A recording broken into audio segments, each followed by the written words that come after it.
If Russian bots exist, do Chinese bots also exist? I think, first of all, you should look down at the comments in this video and you'll probably get a taste of whether there are any Chinese bots. I'm Michael Beckley. I study modern China. Let's answer your questions from the internet. This is China Support. S. Sheepherder wants to know, what do Westerners get wrong about China? Well, China's really big. There's 19 countries around China. And so that big military that China has is spread quite thin, having to defend all of China's borders. Or the big economy. You have to feed one of the largest populations on the planet. You have to maintain control over those people. That all drains resources from the country and means just that it's much more complicated to analyze China. You have both a lot of assets, but also a lot of liabilities.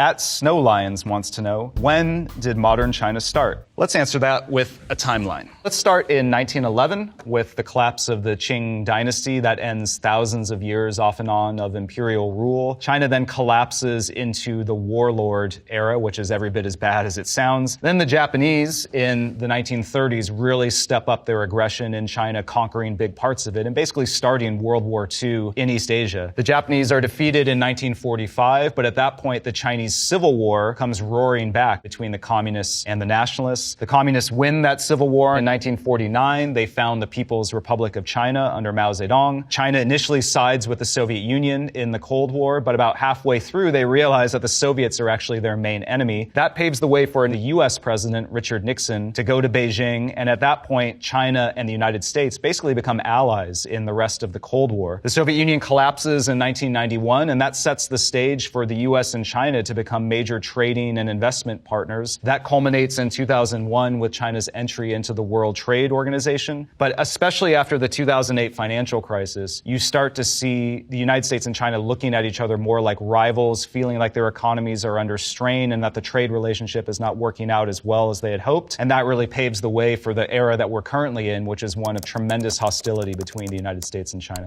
Hecubus asks, why would China even want to invade Taiwan? So first of all, Taiwan is the seat of a rival Chinese government that is democratic, essentially tied security-wise to the United States. And so if you're the Chinese Communist Party and you insist that this is all your territory, you can't have this renegade regime going in a different direction. Taiwan is where the nationalists fled to when they lost the Chinese Civil War. So they want to finish that job. It's smack dab at the epicenter of the East China Sea and the South China Sea, where about half of world trade flows through. So this is probably pound for pound the most strategic, important waterway on the planet. And Taiwan itself is, you can see, the center cork of what the Chinese call the first island chain in East Asia. That runs from Korea and the Japanese islands down through the Philippines. These are all American allies. They host American troops. China has no California. It has no West Coast. Its only coast is completely hemmed in by rival powers that are allied with the United States. Smashing Taiwan and taking it over would give China an unsinkable aircraft carrier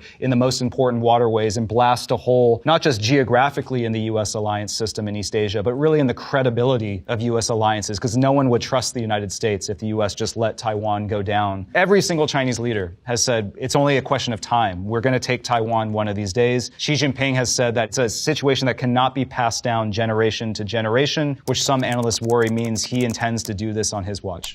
BW asks, is there something America can learn from China? Is there something that they're doing right? China is really good at mobilizing resources for national missions. For example, China has installed more solar and wind power than any other country. China is the world's largest trade power in the world and has forged trade relationships with a majority of the world's countries. And China has built infrastructure faster and on greater scale than any country in human history. And just the miraculous development of bringing hundreds of millions of people from living on less than $2 a day to average disposable incomes of $5,000 to $10,000 a year, that is a tremendous, almost miraculous undertaking that China has been able to pull off. And I think that only comes from having a sense of national unity and a willingness to pool resources for national purposes. The United States it's a dynamic, open, decentralized system, but the downside is it also generally does not mobilize its resources on a national scale and unify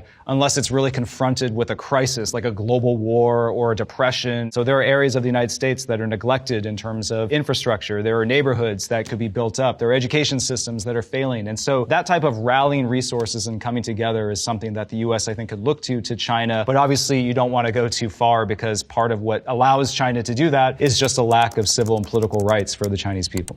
At Great Historian asks, who is winning the current trade war between America and China? China is very much an investment and export-driven economy. This trade war is really bad for a lot of those major export industries. There's been lots of closures, especially in eastern China. There's been mass layoffs, even just in the short time that this trade war has been going on. Now, on the American side, the consumer market is roughly 3 times the size of China's. So consumers are the ones who are being hurt by this trade war because they're going to have to pay higher prices for goods that were manufactured in China. Xi Jinping cares a lot less about GDP growth. He cares about power and about developing self-reliant, strong industries. And if this trade war enables China to decouple and reduce its dependence on the West, I think he counts that as a win, even if it crimps economic growth in the short term. And for the United States under the Trump administration, they similarly want to decouple from China because they view it as a national security threat. I see these two countries as having a distinct interest in trying to get away from each other economically. These dependencies, they both seem to want to push those away. Chase the Taco. Serious question. Is China truly a communist country? I know it seems crazy. You look at the Shanghai skyline, you fly in through the Beijing airport. That is the gilded veneer on the outside that's been built up. But if you look at the superstructure of the economy, what's actually the driving force behind it, it's a very strong state presence. All of the land in the country is owned by the Chinese Communist Party. The energy industry, the banking sector is state-owned. 90+% of the financial assets flowing around the country. So these are all what Lenin called the commanding heights of the economy. And it can produce incredible output. It can produce shiny high-speed rail. It can produce gleaming skyscrapers. But this is sort of like a new modern form of a communist system where you still have the party running the show economically, insisting on a one-party state and a dictator ruling over it all. Take Jack Ma, the former head of Alibaba, a major company in China. He gave a speech a few years back criticizing the way that the government was running the economy. He had his wings totally clipped. He was sent out to Tokyo. He had his empire completely dismantled and now has basically had to come crawling back. You've had many other billionaires simply just disappear. And so at the end of the day, even the high-flying titans of China's economy know that their livelihoods depend very much on their relationship with the Chinese Communist Party, which is why you see many of the top titans of industry in China in the National People's Hall during these major conclaves sitting next to Xi Jinping because they are effectively part of the same party system that he operates. Dizzy Major 5 wants to know, what do the Chinese people think of Mao Zedong? Is he considered good or bad? The standard answer taught in Chinese schools is that he was 70% right, but 30% wrong. Here's Mao as a young revolutionary. He was a journalist for a long time. He actually wrote a whole pamphlet in 1940 about democracy and freedom in China. Of course, once he becomes Chairman Mao, a lot of that stuff goes away. The 70% right was he unified the country, which had been ripped apart by decades of civil war. He instituted a mass education campaign because he wanted to lift China up, so that led to widespread literacy. He wanted women to be active participants in the labor force. Now, in terms of the bad, his so-called Great Leap Forward, which was this scheme to turn China into a superpower in just a few years, took millions of peasants off of their farms, put them in communes, had them melt down their pots and pans. As a result, the food supply ran out and 45 million people starved to death or were beaten or shot along the way. And then in order to insulate and protect himself, he then launched the Cultural Revolution, where he basically turned the Chinese people on the Communist Party to purge many of his rivals. That probably killed another 1 million to 2 million people. So ruthless, brutal, but effective in terms of bringing China together, which for much of Chinese history has not been the case. At Supercoach137 asks, how did the one-child policy work out for China? It resulted in several hundred million abortions when people starting in the late 1970s weren't allowed to have more than one child. You'd be subject to massive fines, equivalent in some cases to a year or more of your income if you had a second child. In the 50s and 60s, China had a massive baby boom because Mao Zedong wanted to turn China into a superpower, so he encouraged Chinese families to have lots of children. So then when China did a 180 1980 and implemented the one-child policy in the late 1970s, you had this baby boom generation coming into the prime of their working lives, and they had relatively few children to take care of because they weren't allowed to have them. And they had relatively few elderly parents to care for because so many of them end up dying in the famines and the Cultural Revolution. So in the 90s and 2000s, you had anywhere between 10 to 15 working age adults available to support every elderly retiree in China's population. That's 2 to 3 times the global average. It's 5 times what the United States currently has. And so as a result, China's population was primed for economic productivity, and demographers think that alone explains about 25% of China's rapid economic growth over the last 30 to 40 years. The problem for China is now the situation is flipping, where that huge baby boom generation are retiring and falling onto the backs of this tiny one-child generation. That 10 to 15 ratio is going to collapse to 2 to 1. In the 2030s, China's going to lose somewhere like 70 million working-age adults in the next 10 years and gain 130 million senior citizens. That's going to be catastrophic for China's fiscal balance, for its economic productivity. At right side of MB says, Siri, what are Chinese ghost cities? Ghost cities refer to entire apartment complexes, airports, shopping malls that are either mostly or entirely empty. And it's a result of China's economic model, which is very much about collecting the resources of the Chinese people under the state and then plowing them into certain industries, including into the real estate sector. It works really well for an authoritarian government because it's easy to pay off cronies who own the companies that are doing all of the building. The problem is it runs amok. These companies, they're getting paid whether the apartments are occupied or not. So they build a bunch of stuff, but then people aren't moving into them. And now that China's population is declining, there is going to be ever lowering demand for a lot of this base infrastructure. Mehmet Topal wants to know, how much power does Xi Jinping hold personally? Is he an absolutist like Louis XIV or like Stalin? I'm going to reserve a certain category for divine right monarchs like Louis XIV and distinguish that from Xi Jinping. So Xi Jinping is probably the most powerful leader since Mao Zedong. He's made himself president of everything for life, but at the end of the day, he's one guy. And so his ability to pay attention to everything that's going on in his vast, sprawling country is inherently limited. So the real estate crisis that's going on, he's demanded that people be more frugal and not speculate on real estate. But the market is kind of doing what it's going to do, and as a result, you still have that ongoing crisis. Zero COVID, he locked down Chinese people in their apartments for months on end. At a certain point, the Chinese people had it, and you saw protests emerging that seemed to have encouraged Xi to back down and undo that policy. And he also has to worry about rivals in the party, which is why he's embarked on this massive anti-corruption campaign, purging more than 1 million senior CCP officials along the way. We do know a bit about his backstory. His father was a high-ranking official serving under Mao Zedong, but he was purged. And in fact, Xi himself and his family were purged during the Cultural Revolution. Xi was sent out to the countryside to basically dig a bunch of holes. His father was humiliated. Xi himself was denounced by his own mother, and his half-sister died during the Cultural Revolution. It's all speculation, but people think this may have had a big effect on him, and that's what he thinks of when he thinks of rule by the people, which may explain partially why he seems so committed to centralizing all power under himself and basically installing himself to the point that he's literally written himself into the Constitution and obligates other people in China to read what he calls Xi Jinping thought, which is his own sort of philosophy about how to guide the country.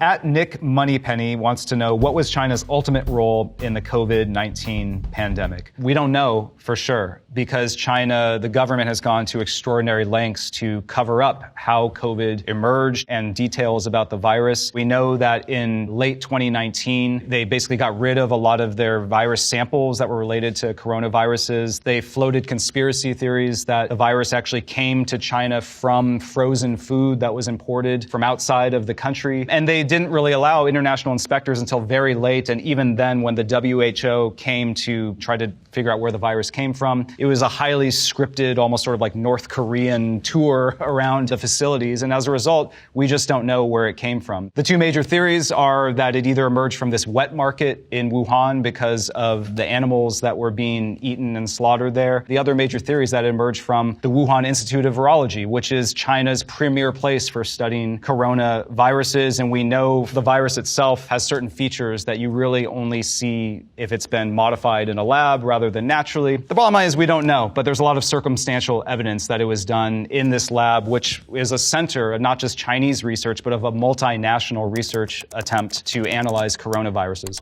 At Jerry Dunleavy asks, whatever happened to Tank Man, and how many people did the Chinese Communist Party murder at Tiananmen Square? So what Jerry is referring to is that famous image of a man standing in front of several tanks that are rolling into Tiananmen Square to run over demonstrators, mainly students that were protesting there in 1989. We have no idea what happened to Tank Man. He's never been heard of since. It wasn't just a crackdown in Beijing and Tiananmen Square. There were massive protests in basically every provincial capital around China. More than 80 cities had mass demonstrations that were then forcibly put down. According to the party, roughly 200 to 300 people were killed, but most Western estimates suggest it was 10 times that amount. The way that the Tiananmen Square protests are often portrayed is as a pro-democracy demonstration by the Chinese people, and certainly there were elements of that. A lot of the students in Tiananmen Square were calling for more democratic governance. They built a giant replica of the Statue of Liberty in the middle of Tiananmen Square. But really the crisis starts, and the reason why it spreads across the country was economic. There was massive inflation. This led to massive demonstrations. A lot of people weren't being paid for jobs that they were employed to do by the state. And also keep in mind that communist regimes were starting to crumble, especially across Eastern Europe. So the tail end of the Cold War and this belief that the legitimacy, the functioning of a communist system is under question and led to mass demonstrations and even a split among the elites in the Chinese Communist Party. Since then, now the Communist Party is very much, we have to stay together. We either stay together or we hang separately. I think that informs a lot of the emphasis on repression put on in China today.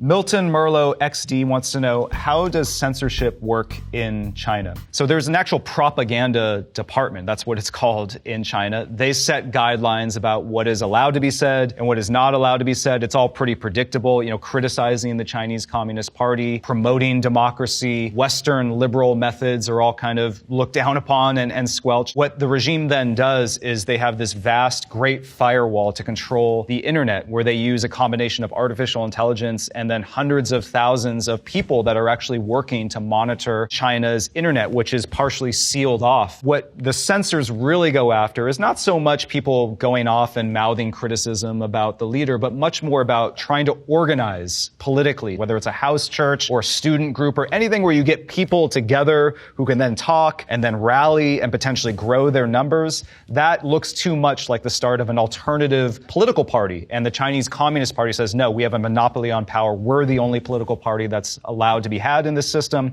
and that seems to be what the censorship regime is primarily dedicated to squelching out. At M. Bateman says, wait, China's domestic surveillance system is actually called Skynet? I know it's kind of on the nose. It is called Skynet. The idea is that there's hundreds of millions of surveillance cameras that have been set up around the country as if it's a net coming from the sky. China has pioneered methods to take all of the images that are being absorbed by these cameras and then use artificial intelligence and speech and facial recognition technology, even gait recognition. So how you walk can be identified. And at this point, they are starting to export elements of this system to more than 80 countries. Cuba, Pakistan, Cambodia have all imported aspects of this system. And so some scholars think this is the emergence of a new type of authoritarian system that seems to have a lot of advantages in terms of population control. At Spencimo C asks, how does China's social credit system work? So in addition to video cameras and speech and facial recognition technology, the Communist Party has access to your financial statements, to your police record, your education, any kind of disciplinary action. And so what they've done is basically created a dossier on every single citizen. And so what they can then do is instantly punish Chinese citizens by saying, oh, you jaywalked, that's a point, and so now you're gonna have to pay more if you want a loan, or you may not be able to travel as freely, or it may take longer to get your passport when you go to a government office. There essentially is like a score, and sometimes they will actually post names of people who have been blacklisted because they've committed certain crimes or they've been in infraction of certain regulations, encouraging people to report on each other. It's All Over Again wants to know, why is China so godlike in the world of manufacturing? Well, it's so godlike because it's designed to be godlike. You have an authoritarian system that essentially obligates the Chinese people to put their life savings in a state-owned bank. That means the government has tons of money, a war chest that they can then deploy at what they call strategic industries. So they've spent hundreds of billions of dollars every single year for more than a decade. That's 10 times what other rich countries countries in the OECD or the United States spend as a share of their GDPs. So in, for example, the electric vehicle sector, China has spent about $230 billion, semiconductors, biotechnology, all of these key strategic industries. And at the same time, many foreign companies have sent over lots of investment and training. So Apple, for example, has spent about $275 billion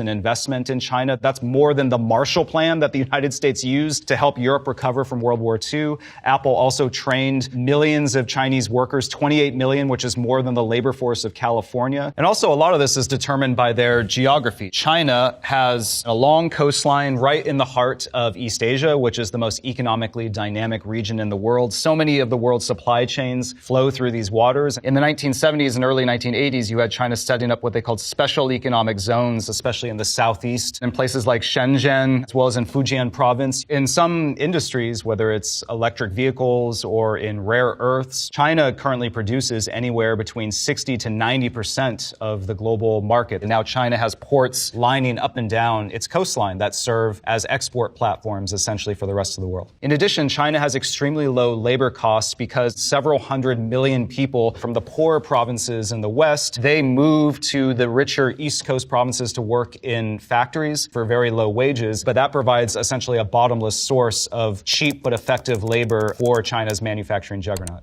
Roxy USA asks, what percentage of pharmaceuticals does the U.S. import in from China? In terms of antibiotics, basic antibiotics, it's upwards of 90% that include at least some ingredients that are made in China. And so this has become another national security threat where the United States worries that China could potentially cut the United States off from basic pharmaceuticals if there's some kind of crisis over Taiwan. Whether China would actually do that remains to be seen. At Toxic Cowboy 1 asks, are we headed to war with China? It's not completely out of the question. In addition to the conflict over Taiwan, there's also the risk of a war around the Philippines. That conflict really stems over who controls the South China Sea, where a lot of trade passes through, where most of China's oil imports pass through. Under international law, the Philippines gets 12 miles out from their coastline that is their territory, and then another 200 miles out from their coastline that is their exclusive economic zone. China says, no, that's just all Chinese territory, and they've been building artificial islands there, they've been turning them into military bases, and they formed what they call a maritime militia, so thousands of fishing boats, Coast Guard vessels, and naval ships that are basically shoving other countries out of their exclusive economic zone and confining them to narrow bands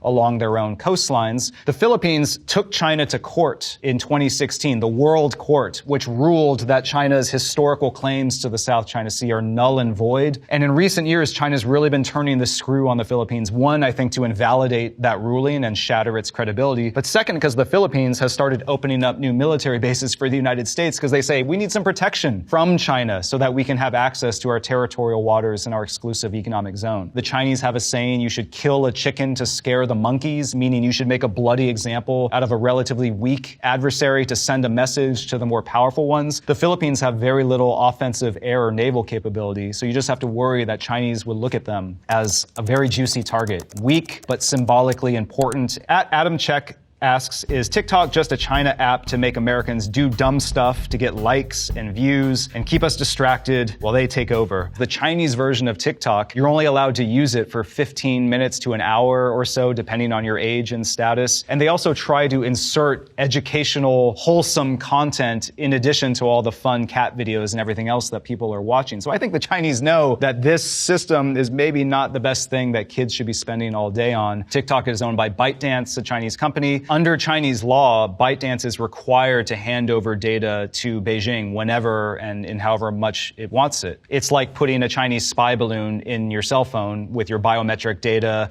everything you've liked and disliked. There's been studies done suggesting that the algorithm in TikTok in the American version was promoting certain views, like after the October 7th massacre in Israel, more pro-Hamas views were being amplified or pro-Russian views on the Ukraine conflict. At NOYK1847 asks, if Russian bots exist, do Chinese bots also exist? I think, first of all, you should look down at the comments in this video and you'll probably get a taste of whether there are any Chinese bots. China, it's been well documented, uses both bots as well as what is called a 50-cent army. Basically, it's a bunch of mainly kids and young adults who are paid 50 Chinese cents per internet post that they make to destroy, undermine the credibility of messages that maybe cut against the Chinese Communist Party. It's reported there's probably several 100,000 people that are essentially employed as internet trolls by the Chinese Communist Party, in addition to obviously using artificial intelligence and bots.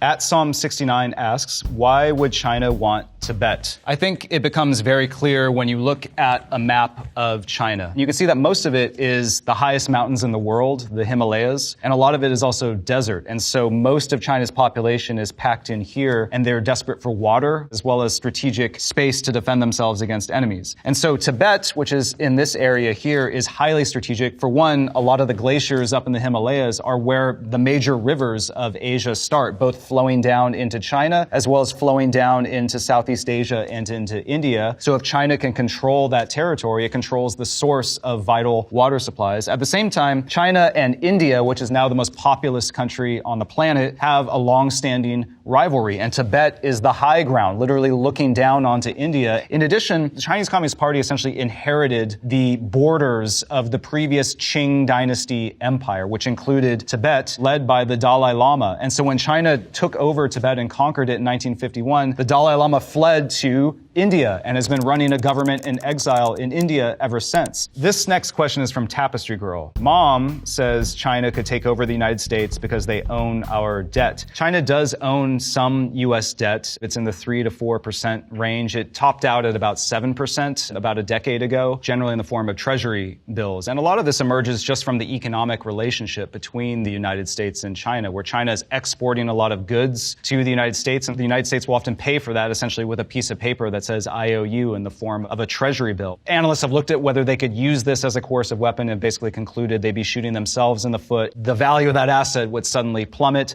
Japan owns more U.S. debt than China does, so I don't think that this is a unique China thing or that they could use it as some type of weapon to coerce the United States. Let's take a question from Cora. Is modern China more influenced by Confucianism or Marxism? I would say both, because they lead in similar directions. Marxism-Leninism stresses the idea of public or communal ownership of the means of production to produce wealth. That is owned by the state in China. It's led by what Lenin would call the vanguard party, staffed by a top leader that is making decisions on behalf of the people. And that's consistent with certain elements of Confucianism. Confucianism obviously has a long lineage, thousands of years in China. Confucius, a philosopher who emphasized a natural harmony, people knowing their place in society, that everyone has a certain role to perform in that society, and that you have to have a benevolent leader that leads on behalf of the people. That obviously appeals very much to Chinese dynasties over the millennia. You have Xi Jinping today grafting that onto a Marxist-Leninist structure of the party.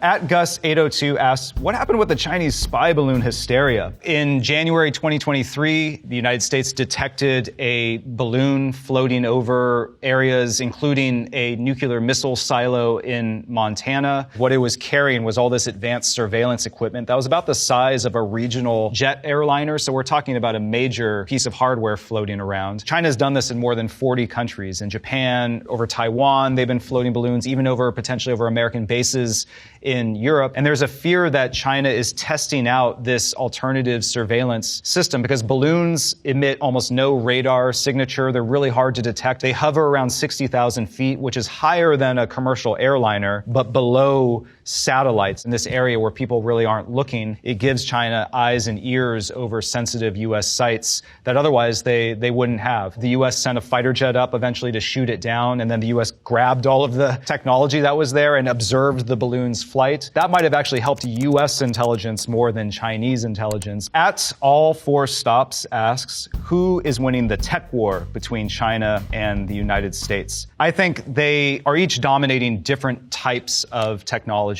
The United States is still doing quite well in high-value areas, so advanced computer chips, aerospace, the complicated jet engines that you need to fly a jumbo jet or a fighter. China, on the other hand, dominates scale, taking existing technologies from from other countries and then mass producing highly effective, cost-efficient electric vehicles, run-of-the-mill computer chips, rare earths, pharmaceuticals, medical PPE. There's so many areas where China can just flood the market with sheer scale. Both of those types of technologies are really important for a modern economy. They're also very important for military power. So each in their own way is sort of winning in some ways, but also has major vulnerabilities. At Joe Bart 85120716 asks, does China own American farmland? Yes, China does own American farmland. It's like 0.05% of American farmland, but some of this farmland is near American military bases, especially Air Force bases, including some of those where American strategic forces, nuclear forces, could be taking off. And so there is a fear that if China has this land, they can put things on it, explosives, missiles that could potentially attack American bases if there is some kind of major war and destroy U.S. aircraft on the ground before they even get up into the air. We don't know the details on that. You'd have to get classified information, but the amount of farmland is small. The location is a bit scary and questionable. Cakebot asks, can someone explain Hong Kong to me? So Hong Kong was a British colony after the first Opium War in 1839, all the way up until 1997, where Britain agreed to hand back Hong Kong to China, and in exchange, China pledged to